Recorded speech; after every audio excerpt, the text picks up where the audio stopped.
지난 10월 6일에 하마스라는 그 테러 단체가 이스라엘에 특공대를 보냈고요.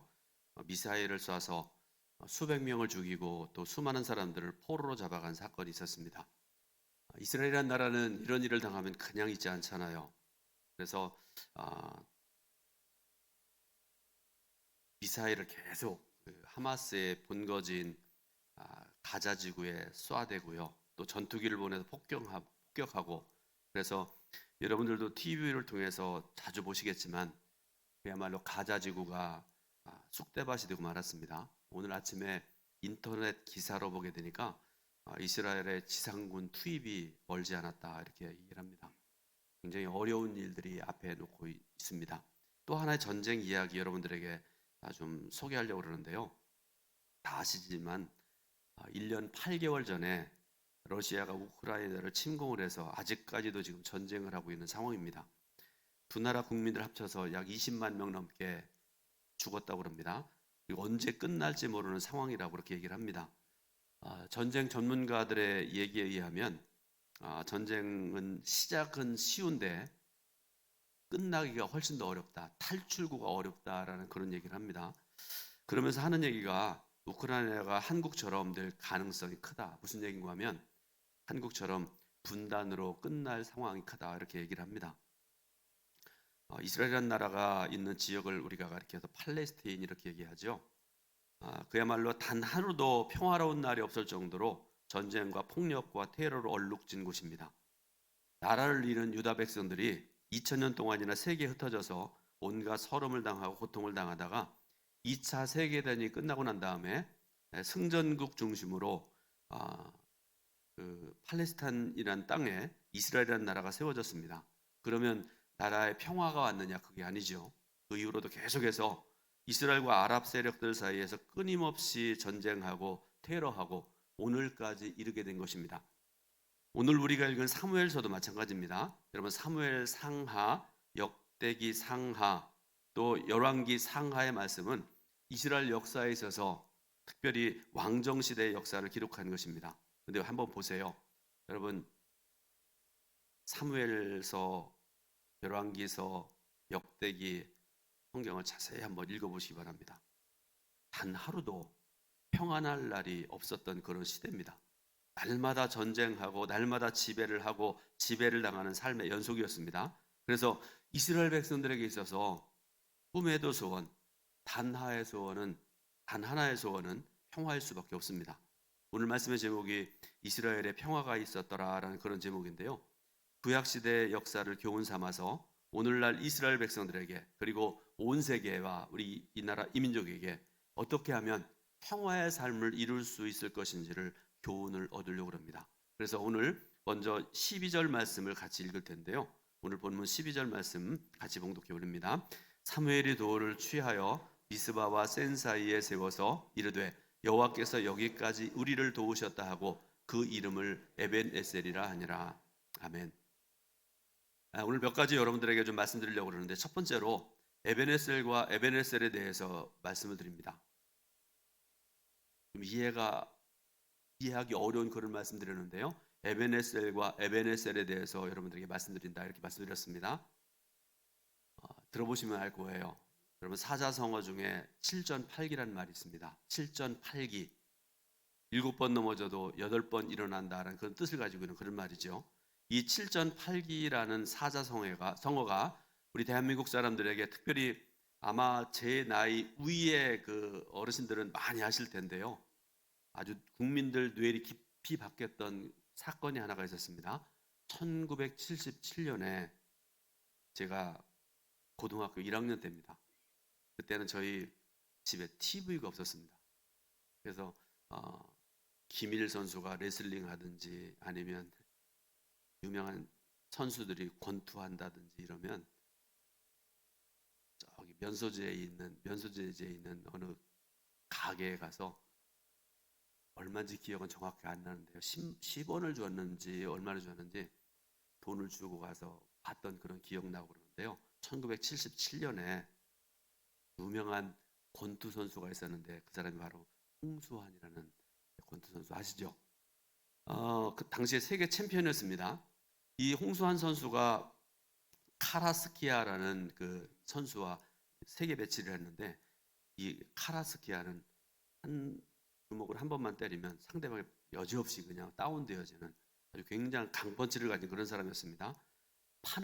파나마라는 곳에서 세계 타이틀전을 했었는데요. 당시에는 세계 타이틀전이 15회를 했습니다. 그런데 1회, 2회 동안에 홍수환 선수가 4번이나 다운됐습니다. 맞을 때마다 넘어지는 거예요. 그래서 많은 국민들이 틀렸다, 졌다 생각을 했던 그런 상황입니다. 그런데 무슨 일입니까? 3회가 시작되자마자 홍수환 선수가 카라스키아를 KO시켜 버렸습니다. 어제 제가 말씀 전하기 위해서 봤는데요. 48초 만에 홍수환 선수가 카라스키아를 KO시켰습니다. 국민적인 영웅이 되었죠. 아주 유명한 사건입니다.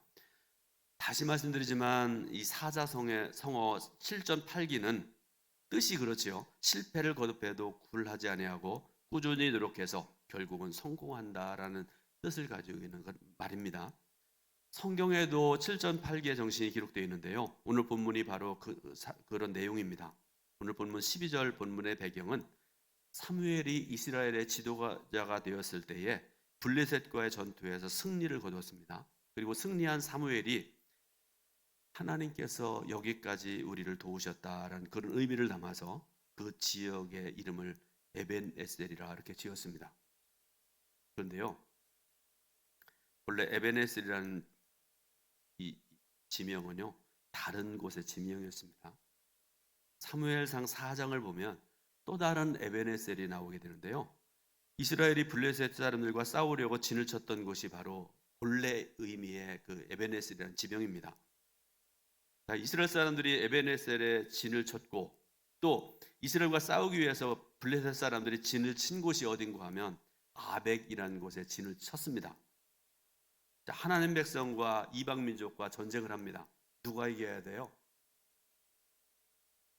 여러분, 아무 특별한 경우 이외에는 하나님 백성들이 이겨야 되잖아요. 그런데 무슨 일입니까? 이스라엘은 이 전쟁에서 블레셋 군대에 의해서 무참히 짓밟히고 패배했습니다. 당시에 제사장이었던 엘리의 두 아들 홈니와 비느하스와 함께 수많은 군사들이 죽었습니다. 더군다나 그보다도 더 큰 어려움을 당하게 되는데요. 이스라엘 백성들에게 생명과도 같은 언약궤를 빼앗겼고요. 블레셋에 완전히 예속되어지는 수치를 당했습니다. 그러므로 기억하고 싶지 않은 패전 장소가 바로 에벤에셀이라는 장소였다, 그런 말씀입니다. 그런데 패전 장소인 에벤에셀을 모를 리 없는 사무엘이 블레셋과의 전쟁에서 승리하고 난 다음에 그 장소에 패했던 장소에 이름을 붙였다라는 그런 말씀입니다. 그러니까 여러분 4장의 에벤에셀이라는 것과 7장의 에벤에셀이라는 이름은 같은 이름이지만 다른 장소입니다.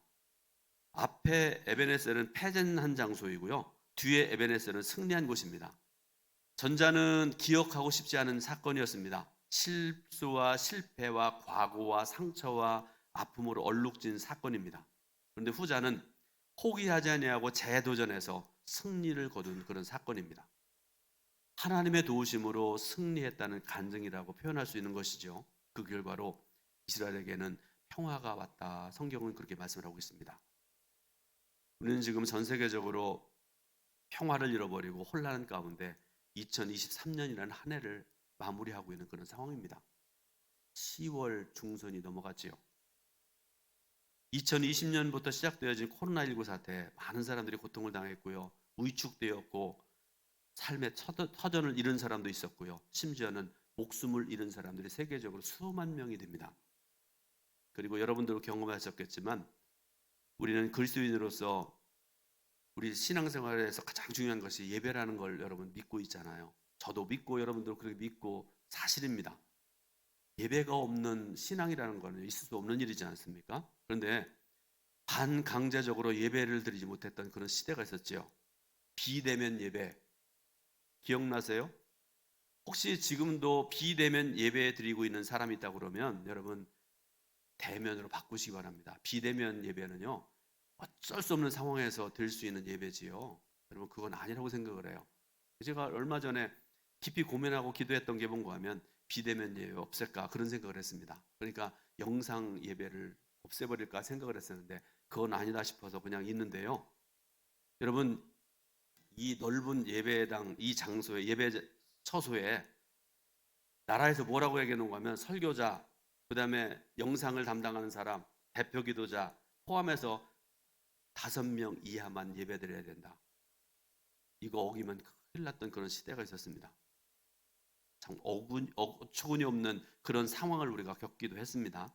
그러나 여러분, 그런 어려운 과정들을 겪었지만 지금 우리는 교회와 나라와 민족의 평화를 위해서 더 많이 기도해야 될 때가 됐습니다. 앞에서 말씀드렸던 것처럼 전쟁으로 고통당하는 나라들과 민족들의 상황을 보면서 여러분, 특별히 우리가 기도하면서 여러분들에게 부탁드리고 싶은 건 뭔가 하면 내 기도 때문에 이 나라가 살고 이 민족이 살고 세계가 산다는 자부심을 가지고 기도하는 저와 여러분들이 될 수 있기를 바랍니다. 특히 하나님과의 평화의 관계가 회복되고 유지되도록 기도해야 됩니다.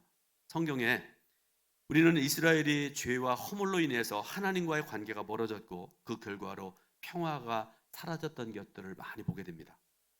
그러므로 여러분, 과거의 실수와 실패와 아픔에 머물지 아니하고 다시 일어나서 에베네셀의 고백을 드렸을 때 이스라엘에게 평화가 있었던 것처럼 우리의 삶에도 다시 평화가 찾아오도록 노력해야 됩니다.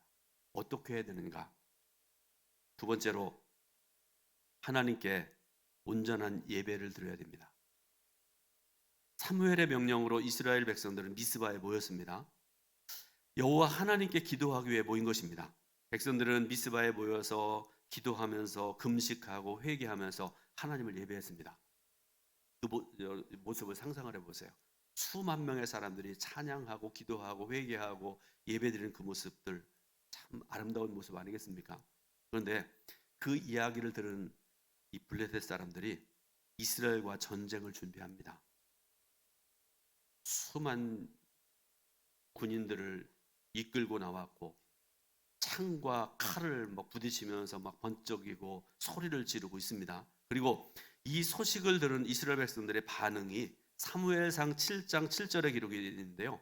여러분 잘 한번 말씀을 새기면서 말씀을 공독해 올립니다.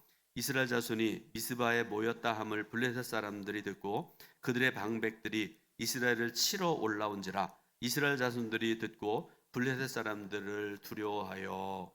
아멘. 여러분, 이 말씀을 한번 깊이 생각을 해보시기 바랍니다. 좀 이해하기 어려운 대목 중에 하나가 7장 7절의 말씀인데요. 왜 그런가 하면 여호와 하나님을 찬양하려고 기도하려고 모였는데 전쟁의 소식을 들었으니까 이스라엘 백성들이 마음이 어땠을까를 한번 상상해 보시기 바랍니다. 오늘 우리들에게도 이런 일들이 종종 일어납니다. 나는 하나님을 잘 믿는데 나뿐만 아니라 주위에 있는 많은 사람들이 아무개 집사님, 아무개 권사님 참 신앙생활 잘하십니다. 인정하고 심지어는 하나님께서 인정하실 듯한 그런 신앙으로 신앙생활을 하고 있는데 고통스러운 문제, 어려운 일들이 생기는 그런 경우도 있지 않습니까? 그럴 때 우리가 어떻게 해야 되는지를 사무엘을 통해 배울 수 있습니다. 다시 사무엘상 7장 9절 말씀을 같이 읽습니다. 사무엘상 7장 9절입니다. 사무엘이 젖 먹는 어린 양 하나를 가져다가 온전한 번제를 여호와께 드리고 이스라엘을 위하여 여호와께 부르짖음에 여호와께서 응답하셨더라. 아멘. 사무엘은 젖 먹는 어린 양 하나를 가져다가 제물로 삼아서 온전한 번제를 하나님께 드렸다 이렇게 말씀을 하고 계세요. 말씀 중에 온전한 번제라 이렇게 말씀을 하시는데요. 여러분, 이 말씀의 의미를 여러분들에게 좀 말씀드립니다. 이것은 제사와 관련된 단어와 함께 사용될 때에는 제사를 드린 사람들의 식사를 위한 여분이 전혀 남지 않은 완전한 소멸을 나타냅니다. 그리고 이것은 제사의 절차나 의식적인 면을 의미하는 것이라기보다 제사를 드리는 사람의 마음을 강조하는 표현이다. 이렇게 주석에 기록이 되어 있습니다. 이런 믿음과 자세를 가지고 하나님께 제사를 드릴 때에 하나님께서 일하시는 모습을 우리가 성경을 통해 보게 되는데요. 사무엘상 7장 10절입니다. 사무엘상 7장 10절 말씀을 같이 봉독합니다. 사무엘이 번제를 드릴 때에 블레셋 사람이 이스라엘과 싸우려고 가까이 오매 그날에 여호와께서 블레셋 사람에게 큰 우레를 바라며 그들을 어지럽게 하시니 그들이 이스라엘 앞에서 패하니라. 아멘. 자, 앞선 4장에서의 블레셋 전투, 즉 패전했던 에베네셀 전투에서는 이런 하나님께 드리는 제사, 곧 예배에 대한 언급이 전혀 없습니다. 당시 이스라엘 백성들은요, 하나님의 뜻을 묻지도 않은 채로 무작정 전쟁에 나갔습니다. 그리고 그 결과가 뭡니까? 처참한 패배를 당했습니다. 사랑하는 여러분, 이것이 무엇을 의미하는지를 잘 생각해 보시기 바랍니다. 물론 전쟁에 나가는 군인이 훈련 열심히 하는 거 필요합니다. 저도 오래전이지만 군대에 가서 별의별 훈련들을 거의 다 받아봤다고 생각을 하는데요. 훈련을 받은 군인하고 받지 않은 군인하고는 눈빛이 달라지잖아요. 여러분들 아시잖아요. 그죠? 근데 안 가셨군요. 그리고 훈련을 다 받고 난 다음에 거기다가 지금은 총이잖아요. 총을 들고 그걸 다루는 방법을 다 익혀가지고 전쟁에 나가는 것, 여러분 1000번 100번 강조해도 지나치지 않을 정도로 중요합니다. 그런데 하나님의 군대에게 있어서 그보다 훨씬 더 중요한 것이 있다고 말씀을 하세요. 그것이 뭔가 하면 하나님께 예배 드리는 일이다, 이렇게 말씀을 하십니다. 온전한 예배를 드릴 때, 온전한 제사를 드릴 때에 두 번째 에베네셀의 은혜를 누릴 수가 있다라는 그런 말씀입니다. 그러면 사랑하는 성도 여러분, 모두가 온전한 예배를 드려서 승리의 장소인 에베네셀의 은혜를 누리시기를 예수님의 이름으로 축원드립니다. 세 번째로 즉시 감사하라, 이렇게 말씀을 하세요. 사무엘은 전쟁에서 승리한 후에 이 승리가 여호와 하나님께로 말미암았다는 사실을 선언하고요, 이를 후대에 전하기 위해서 증표로 돌을 취해서 기념비를 세웠다, 이렇게 말씀을 하십니다. 그리고 이렇게 고백한 사무엘을 통해서 하나님께서는 전쟁의 승리뿐만 아니라 사무엘이 사는 날 동안에 블레셋으로부터 이스라엘을 지켜주셨다, 이렇게 말씀하시고요, 빼앗겼던 성읍도 되찾게 하셨다, 성경은 말씀을 하고 있습니다. 감사의 고백 후에 누리는 하나님의 축복은 신약 성경에도 기록이 되어 있습니다. 누가복음 17장 11절부터 19절 말씀 보면요, 예수님을 만나서 고침받은 10명의 문둥병자 얘기가 나옵니다. 유명한, 너무나 잘 아는 그런 말씀이죠. 자, 그런데 예수님을 만나 뵙고 고침을 받은 문둥병자는 10명인데요 9명은 어디로 갔는지 다 도망가 버렸습니다. 그리고 예수님께 돌아와서 감사를 고백한 사람 딱 한 사람인데 그 사람이 누구일까요? 사마리아 사람입니다. 그를 향해서 예수님께서 하시는 말씀이 누가복음 17장 19절인데 제가 그 말씀을 읽어드립니다. 짧은 말씀인데요, 그에게 이르되 일어나 가라, 내 믿음이 너를 구원하였느니라 하시더라. 아멘. 여러분 기도 생활 하시죠? 새벽 기도뿐만 아니라 여러분 신앙생활 하시면 기도 생활 자주 하시기 바랍니다. 일마다 때마다 기도하셔야 됩니다. 작은 일, 큰 일 놓고 하나님께 기도해야 됩니다. 그런데 여러분 하나님께 기도를 드리는데 반드시 들어가야 될 중요한 요소들이 있다는 얘기 여러분 알고 계시잖아요. 그 중에 가장 중요한 것 중에 하나가 바로 감사입니다. 자, 우리가 사람들에게 신세를 지었어도 깨닫게 되면 즉시로 감사하는 것이 마땅합니다. 내가 무거운 물건을 하나 들고 왔는데 어떤 사람이 그걸 들어줬다고 생각을 해보세요. 감사합니다. 이게 마땅하지요. 이게 사람의 마땅한 태도입니다. 사람에게도 그런데 하나님께 대하여는 말할 것도 없다라는 그런 말씀 아니겠습니까? 오늘 본문에 나오는 에베네셀은 바로 이와 같은 감사의 고백입니다. 사무엘이 에베네셀의 고백으로 감사를 드렸을 때 이스라엘의 평화가 계속되었던 것처럼 오늘 저 여러분들의 삶 속에도 감사의 고백들이 넘쳐날 수 있기를 바라고, 더 나아가서 참된 평화가 여러분의 삶 속에 계속되어지기를 예수님의 이름으로 축원드립니다. 마지막으로 두 번째 에베네셀의 축복, 그리고 그로 인한 평화가 있어야 됩니다. 잘 들어보세요. 하나님께 드리는 온전한 예배, 그리고 즉시 드리는 감사의 고백의 공통점이 무엇일까? 다시 말씀드립니다. 하나님께 드리는 온전한 예배와 즉시 드리는 감사의 고백의 공통점이 무엇일까? 이건 제가 발견한 게 아니고요. 책에서 보고 제가 얼마나 은혜 받고 얼마나 감사한지 모릅니다. 이 둘의 공통점은요. 하나님의 하나님 되심에 대한 인정이라는 것입니다. 이것은 하나님에 대한 신뢰를 의미하고요. 하나님에 대한 신뢰는 곧 순종으로 나타납니다. 어느 장로교회를 섬기시는 두 부부 이야기를 여러분들에게 좀 소개해드리려고 그러는데요. 이들은 셀 리더였다고 그래요. 셀이라는 게 뭐 여러분 아시잖아요. 쉽게 말하면 감독의 속해 같은 거 생각하시면 될 것 같아요. 남편은 셀 리더고 아내는 리더인 남편을 돕는 뭐 부속장님 정도 될까요? 아주 열심히 최선을 다해서 셀을 섬기는 부부가 있었다고 합니다. 그런 어느 날 이 부부로부터 이 부부가 목사님에게 이런 문자를 남겼습니다. 짧은 문자인데요. 목사님, 다 아시면서 저희를 소그룹의 리더로 다시 세워주셔서 감사합니다. 이런 문자를 보냈습니다. 이유가 뭔가 하면 이들 부부가요.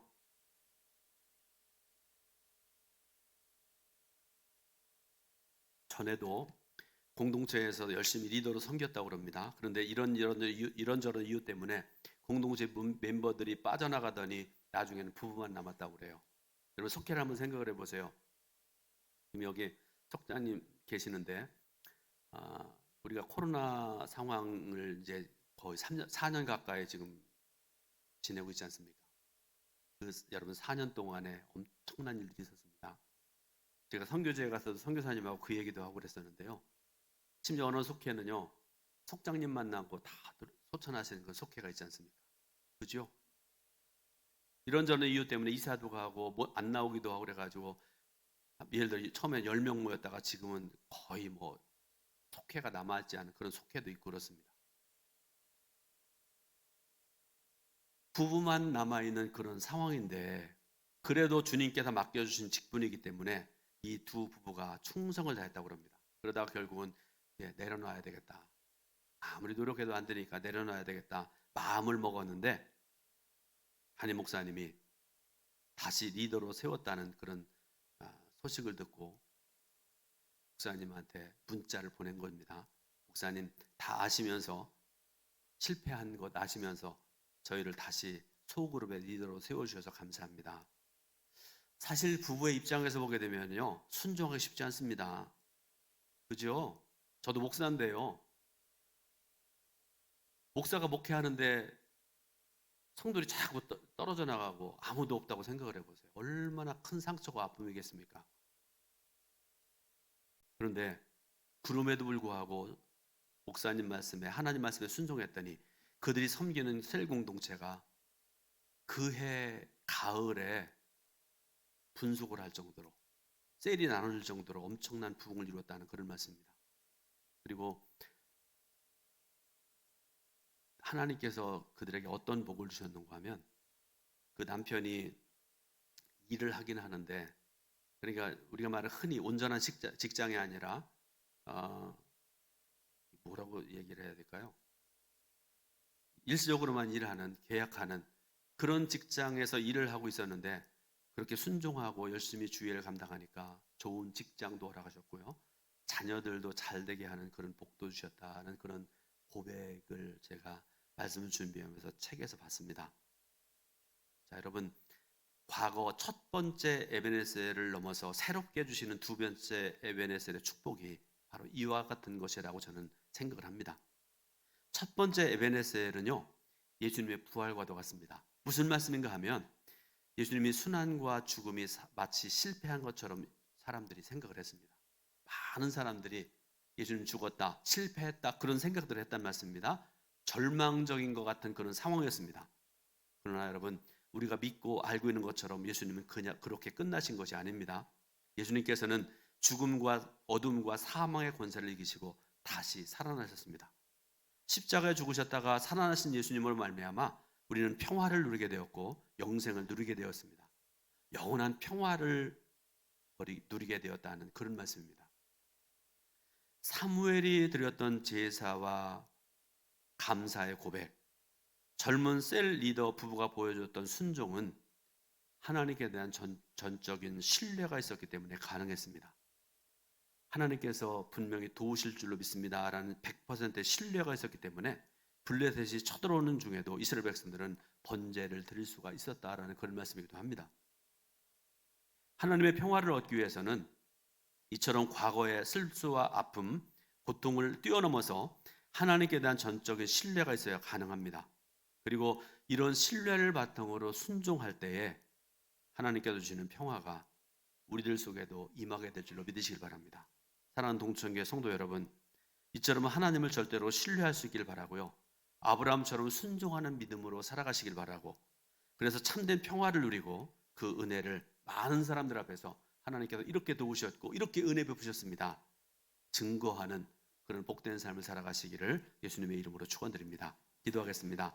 하나님 감사드립니다. 예배드리게 하신 하나님, 또 말씀을 전하고 듣게 하신 하나님 감사드립니다. 들은 바대로 행하고 실천하고 많은 사람들 앞에서 살아계신 하나님, 은혜의 하나님을 간증하며 살아가는 우리 동천교회 사랑하는 성도들 모두가 되도록 도와주옵소서. 예수 그리스도의 이름으로 기도드립니다. 아멘.